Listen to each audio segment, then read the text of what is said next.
everyone! Wow, why is there music playing at the beginning of the episode? Oh, right. No, I get it, but I don't think we should really do this. It seems a little cheap, right? Oh, what the heck? Clang, clang, clang went the trolley. 5 folks stand on the rail. Save 5 lives and kill just 1. From the moment I heard it, I felt morally indecisive. Alas, this isn't the long-awaited extra credits episode about the correlation between old movie musicals and game design. Though I am pushing for that one soon, Judy. Rather today, I'm going to need your help with a different philosophical challenge in a train car. So hop aboard! The Trolley Problem is a well-known ethical thought experiment that recently popped back into pop culture via the fantastic television show The Good Place. Seriously, side note, go watch that show if you already haven't, it's phenomenal. As Chidi tells us, the trolley problem was crafted in its current form by British philosopher Philippa Foot in 1967 as part of a larger ethical question. It goes like this. An unstoppable trolley with only you on board is racing out of control toward 5 people standing on the track. Now, why they don't just move, Professor Foot doesn't say. But wait, there's a junction ahead of the trolley with a side track diverging from the main line, and you can easily pull a lever to divert the train if you so choose. But wait again! You can also see a single different person standing on said sidetrack. So what do? Do nothing and let the trolley hit the first 5? Or pull the lever and doom the one lone victim? One school of philosophy argues that deciding to pull the lever and thereby sacrificing 1 person to save 5 is the best course of action, while another says that the act of choosing to kill either 1 person or 5 people is morally wrong, so to do nothing is correct. This brain teaser has been with us in one variation or another since 1905, when philosophy professor Frank Chapman Sharp presented a variation of it to his undergraduate students. In Sharp's version, rather than being on board the trolley, they were standing next to the tracks, near a lever that controlled track operation, but the lone victim on the sidetrack is their own child. Yeah. And while this may seem like an entirely make-believe scenario, many people are confronted with situations similar to this in real life. For instance, physicians with limited time or resources during a pandemic may be forced to make decisions about which patients they can treat. Should they struggle to save the most serious cases, or treat a greater number of patients who have a better chance of surviving? Not to mention the trolley problem is an issue now being debated in regards to a completely different vehicle. One where the decision isn't left up to a human at all, but rather software. Of course, here I'm referencing autonomous driverless vehicles that are in theory supposed to make our roads safer. But if a car with 4 people in it is crossing a bridge when someone steps out in front of the car, how should the car react? Do we want the vehicle's software to value the driver and passengers more? Or should it cause the car to swerve off the bridge to save the life of 1 pedestrian? But regardless if a human or a machine is making the call, what is the best solution to the trolley problem? I mean, what would you do? Fortunately, not only is this question a great conversation starter at parties, and a terrific icebreaker on a first date, or maybe not, it's also an ethical conundrum we as gamers face quite a lot, because many of the games we play force us to make choices like the trolley problem all the time.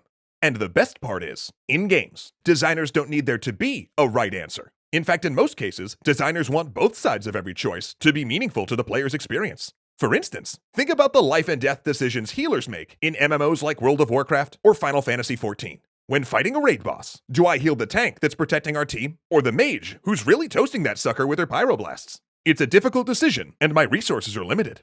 So with that in mind, let's look at some games that revel in their trolley problems. And it's not hard to start with Telltale's The Walking Dead. In that series, almost all the trolley problems are life and death, where you're weighing various characters' lives against each other. Save Carly or Doug. Save Sean or Duck. Kill Lee?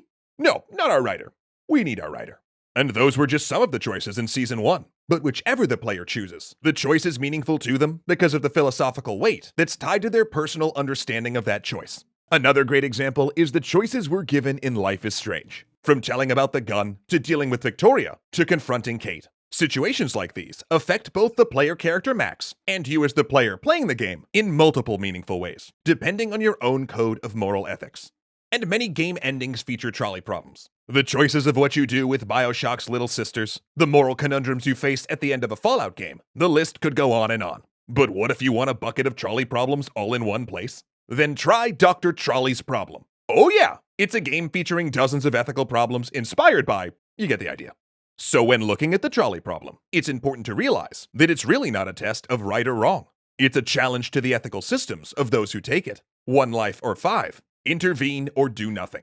But now I want to hear your thoughts on this, so I'm going to leave you with a hopefully meaningful choice. In the comments below, either share some of your own examples of great trolley problems in games and tell us what you thought of those, or just tell us what you would do in the classic trolley problem and why.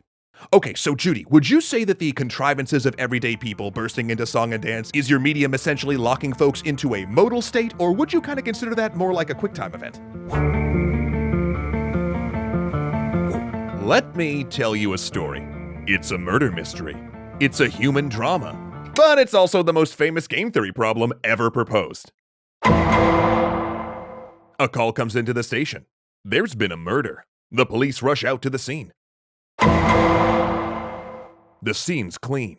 No prints, no weapon, no leads. It's time to round up the usual suspects and see who talks. Word on the street is that Alice Two Guns Mackenzie and Bob the Knife Stefano did the deed. Everyone knows it, but no one's willing to go on record and help us make the case. So it's time to bring in the suspects and see if we can get one of them to flip. Alice and Bob, or as our files refer to them, A and B, are in two separate holding cells. The detectives are pressing them. They both have outstanding warrants for minor crimes, so if neither of them talk, they're both going to still get a year in the slammer. But the cops don't want that. They need a conviction, so they offer both A and B the same deal. If they rat out the other one, then the one who did the squawking gets to do the walking. No jail time and old warrants swept under the rug. But A and B know that if they both blame one another, the cops are just going to call them both accessories to the murder, and they're each going to get 10 years upstate. They have no way to communicate with each other, and they're told they have an hour to decide. Time's up. What do A and B do? Now, assuming that there's no later repercussions, like getting whacked for being a snitch, there's actually only one rational course of action here. But the reason this problem is so interesting is that that course of action is bad for everyone. And it's why the prisoner's dilemma serves to provide us with an understanding of why so often, as a species or as a group, we'll all agree that a particular course of action is bad, and yet proceed to do it anyway. How? Well, let's look at the prisoner's dilemma more closely. You can think of it as a 2x2 grid with participants, choices, and outcomes. So, as you can see here, if A turns over B and B stays silent, A gets to walk out free and B gets a lifetime in jail. If A stays silent and B turns over A, then A gets a lifetime in jail and B gets to walk free. If they both rat each other out, though, they both spend 10 years in prison. And if both stay silent, they both get off with only 1 year in jail. So what's the best option for the two of them? To both stay silent. If they did that, they'd serve a sum of 2 years total. But what's the best option for either of them individually? Clearly, to turn state's evidence. Because in this situation, it's the choice you'll never regret. If your partner stays silent and you give up the goods on them, you get to walk away free. But if your partner tries to pin the murder on you, well, at least this way, you're only going to be serving 10 years instead of a life sentence. If both players are playing optimally for themselves, then the only logical choice is to blame the other person. In fact, the only outcome where neither participant regrets their decision, or feels as though they should have done something else when both players' decisions are revealed, is both A and B blame each other. This is called a Nash equilibrium, and it's something we might talk about in detail some other day. But you can see that outcome is actually terrible, even though it's the only rational choice from each individual player's perspective. This behavior comes into play all the time in teamwork-based games. Ever play a MOBA where one player hogs all the kills? This is why. Or if you've ever been in a game where one of the DPS characters spams, "I need healing," when it's clear you should be healing the tank. The root of that behavior can be found here too. But nowhere is this clearer than in the real world. And a great example of this is, as a group, the overwhelming majority of nations agree it would be best for the world if we banded together and did something about climate change. But let's look at that decision grid for any individual country. Your country can either opt in to lower its carbon output and pay for research, or not. If you do, and the rest of the world does not, then you're bearing the majority of the cost. Your economy is weaker for not exploiting fossil fuels, and climate change still isn't solved because it required a group effort. If you don't, and the rest of the world does, everyone else is left shouldering the cost of fighting climate change, while you still get to reap your oily rewards. If you and everyone else decide to actually fight climate change, well then you had to bear some of the costs, but climate change might actually get solved. And finally, let's say you nor any other country tries to do anything at all. Well, at least you didn't have to pay any cost for trying. So with all that in mind, what's the only rational answer from an individual actor's perspective? To not try. Of course, this is terrible reasoning, and it shows the fundamental problem with the prisoner's dilemma. It's not actually how real-world problems work. It's a simplification that ends up leaving out a lot. I mean, on the positive side, there's all sorts of ancillary benefits to getting off fossil fuels or developing alternative energy technologies. Or, if Alice rats out Bob, she's going to have to watch her back for the rest of her life, which is a pretty big negative. Unfortunately, people in real-life situations do often think in terms of the prisoner's dilemma, especially when those individuals involved are actually large bureaucratic organizations like governments or corporations. Which leads us to a world where individual actors are continuously making decisions that appear to be the right one for them, that really end up being worse for everyone, themselves included. But with all that said, we can actually end this episode on a positive note, because a large number of psychological studies have shown that at least when dealing with each other as active individuals, as specific human beings where we know other human beings' welfares are at stake, we tend to choose cooperation. Perhaps it's an evolutionary holdover, perhaps it's out of some sense of fairness or community, but we do often opt to work together well beyond the bounds of any statistical noise. So in the spirit of that, please don't be an Alice or a Bob or even a bad Genji, because sometimes the best possible outcome requires a decision that doesn't seem best for you. You're hiking a mountain trail. You've got your map, backpack full of snacks, and are enjoying the peaceful solitude of nature. Then you round the bend and discover a stranger sitting on the other side of the path. "Help!" they call out. "I think I broke my ankle." No one is around except the two of you, so you would probably help that person, right? Now let's switch the scene. What if you were walking through a downtown plaza, heels clicking on the stone pavement as you move with the crowd? Then you see a person sitting against the fountain. "Help!" they cry to the crowd. "I think I broke my ankle." Though you're surrounded by people, no one around you is responding. Now what do? Real quick up top, please welcome Lane Stanley, who guest wrote this episode. Thanks so much, Lane. We might like to think that we would help in both situations, but it turns out people are much more likely to help in an emergency when they're the only person around. In fact, statistically, the more people present for an emergency, the less likely anyone is to call for help. This is called the Bystander Effect. And you may have experienced it both in real life and even in some multiplayer games and MMOs, all the way back to EverQuest. For instance, if you see a player in need who's part of a guild, you might not step in to help. While if you saw a solo player in need of a res, you might be more inclined. But why? Shouldn't more witnesses mean more calls for aid, more heroic actions, more knowledge and skill to help the person in need? Sadly, research actually says no. But this has less to do with our desire to help someone, and more with the way we interact with a crowd. Often, we base the seriousness of a situation on how everyone else reacts. So if no one else is acting like an emergency is taking place, we are more likely to mirror the crowd's reaction and assume that the situation must not be as serious as we first thought. The term bystander effect was first coined in the late 1960s, after the murder of Kitty Genovese, when the case became a huge news sensation. Not because of the murder itself, but because of close to 38 witnesses who didn't step in or call the police when she called for help. Which brings us to the idea of diffusion of responsibility. The more people there are, the more each person assumes someone else will deal with the problem. Top laner getting crushed in League? Well, it's a long walk up there, and the juggler will probably handle it. Playing mystery heroes with 4 healers on your team? And a Genji always spamming "I need healing"? Well, you could go heal them, but surely one of the others will get to it. You've got some mercy sniping to do. Between these two factors, mirroring crowd reactions and the diffusion of responsibility, we have the root cause of the bystander effect. Of course, there are lots of reasons why someone might not intervene, whether there's a crowd or not. For instance, we might fear for our own safety. I mean, that top laner that's been getting crushed, well, their opponent's pretty fed, and we'll just die if we go up there, so we should probably just leave them to their fate. We might worry that we don't have the right skills to help. For instance, if we're not a healer, nothing we can do for that person tanking. Or we might worry that we're misreading the situation. For instance, have you ever helped out another player during a fight, only for them to be mad at you for stealing their kill? And distressingly, all of this translates into real life. And in real life, willingness to help also often depends on the relationship a bystander has to the person or type of person in need. Studies have found that actors dressed in shabby clothes receive help several minutes later than actors dressed in professional wear. Male college students who have expressed sexist beliefs are less likely to intervene when a woman is too intoxicated to give consent. And we've assuredly seen how a bystander might not intervene in a violent or unfair situation based on individual prejudice towards people of other races, sexual orientations, or gender identities. But most of us really do want to help. And that's the beautiful thing. There are a ton of ways to help overcome the bystander effect. And most of them start by just being aware that we're susceptible to it. So even just by watching this, you're starting that process. Because we're always mirroring the reactions of the crowd, remember that disrupting that pattern can make a huge difference.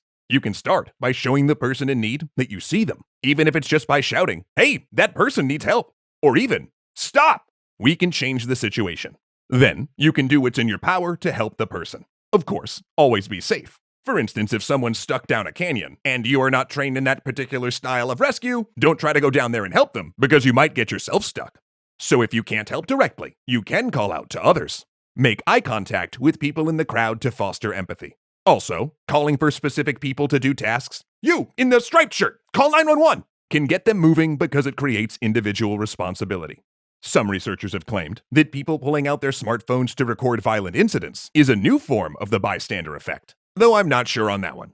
While this documentation is often incredibly helpful in the long term, if you're going to record, first make sure someone in the moment has actually called for help or assisted in another way, and then afterward, offer the footage to the victim or log the video as evidence.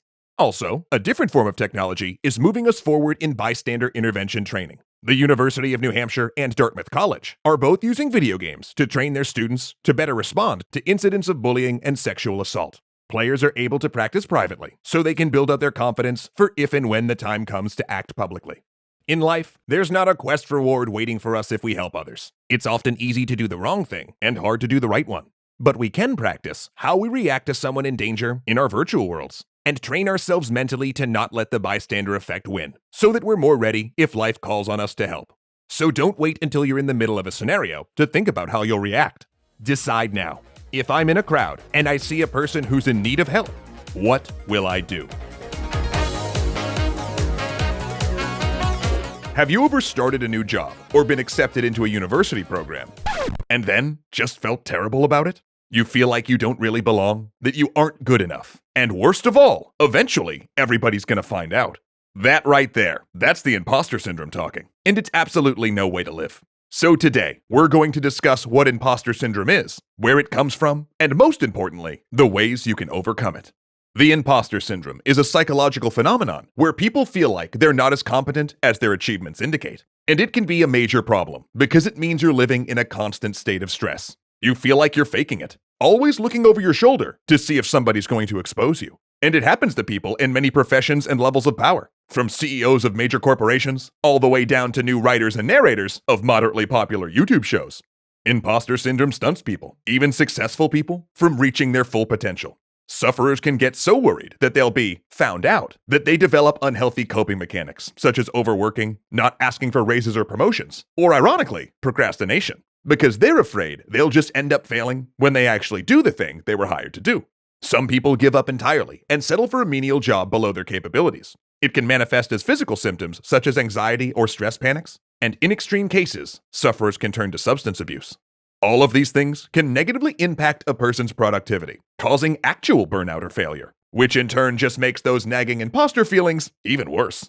Oddly enough, when imposter syndrome was initially researched, it was very wrongly thought to solely affect women, which is why so much literature on the subject is primarily targeted towards them. But make no mistake, imposter syndrome affects all genders and ethnicities. However, cases affecting women and minority groups are heard about more often for one simple reason. One of the leading causes of imposter syndrome is feeling like the odd one out in a work environment, such as the historically white male-dominated game industry. However, there are a myriad of other causes. Another major source that many of us have unfortunately experienced is a hostile, hyper-competitive work culture. This is all too common in academia and creative fields, where people can be shunned for not volunteering for excessively long hours or are often judged against one another. Unfortunately, too many of you probably know exactly what imposter syndrome feels like, and maybe even have some thoughts about where it comes from for you. So let's get to the most important bit, managing those imposter-esque feelings. When it comes down to it, imposter syndrome is really a symptom of having a warped idea of what constitutes competency. Feeling like you aren't supposed to be there, or that you're failing everybody around you, comes from expecting and demanding perfection from yourself, or the idea that you have to do everything on your own without asking for help. Therefore, first, you have to learn to accept that nobody's perfect. You don't need to do it all. It's okay to ask for help when you need it, because you don't need to know everything. You don't need to be an expert at a job you just started, or have read all the classics before your freshman year at a great school. Now, hopefully some of the pressure lifts when I tell you that nearly 70% of people experience the imposter syndrome at some point in their lives. For instance, our studio director Jeff mentioned feeling this way recently when a colleague explained some new server tech he didn't fully understand. Now, despite Jeff having over 20 years of experience working in MMOs, what up EverQuest? He felt like he'd have to learn that entirely new discipline just to keep up. And personally, if I could just break away from the script here for a second real quick, I actually felt this way when I first started at Extra Credits. It felt like I had not earned my place and that I would never be doing the job well enough to, what's the word I'm looking for? Deserve to be here, putting on these shows for you every week. And it's tough. It's tough. But something that did get me through it, I think, is knowing that it does happen to almost everyone.